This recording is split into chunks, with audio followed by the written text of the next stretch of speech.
सध्या बाजारात कोथिंबीर मुबलक प्रमाणात मिळते, त्यामुळे कोथिंबीरचे वेगवेगळे पदार्थ करून पाहायला हवेत. तर आज मी कोथिंबीरचा खमंग असा झुणका बनवते. त्यासाठी मी 1 गड्डी कोथिंबीर निवडून स्वच्छ धुवून कोरडी करून घेतली आहे. कोथिंबीरच्या पानांबरोबरच त्याचे कोवळे देठही घेतले आहेत. आता झुणका बनवायला घेऊ. त्यासाठी मी कढईमध्ये 2 चमचे तेल गरम करून घेतले. तेल गरम झाल्यावर त्यामध्ये 1 चमचा जिरं घातलं. जिरं चांगलं फुललं की त्यामध्ये हिरवी मिरची आणि लसूण यांचा ठेचा घातला.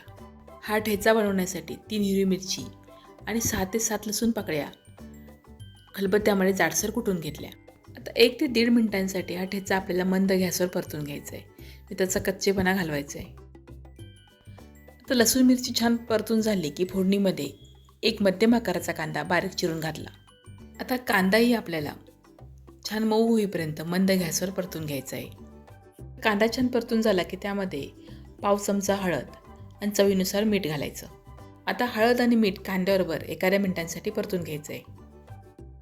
आता यामध्ये बारीक चिरून घेतलेली कोथिंबीर घालायची.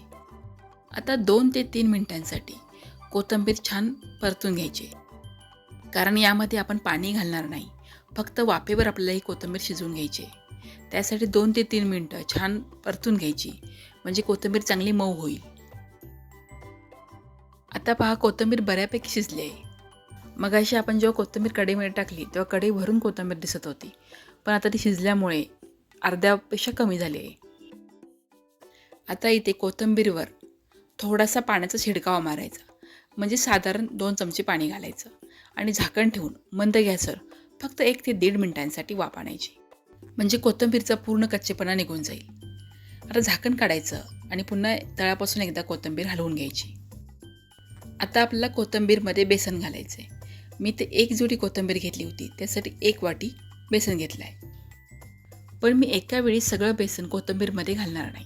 सुरुवातीला मी अर्धी वाटी बेसन कोथिंबीरमध्ये घातलं आणि नंतर लागेल तसं मी अर्धी वाटी बेसन घालणार आहे.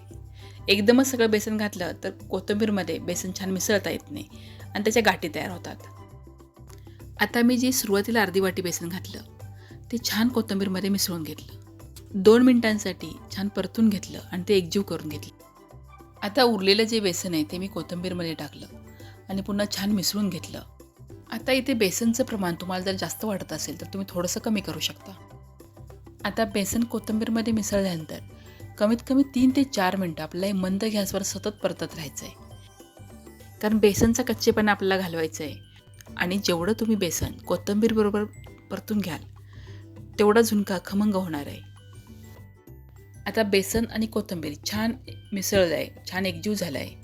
आता त्यामध्ये पुन्हा एकदा थोडासा पाण्यात शिडकावा मारायचा आणि झाकण ठेवून मंद गॅसवर 1 मिनिट वाफ घ्यायची.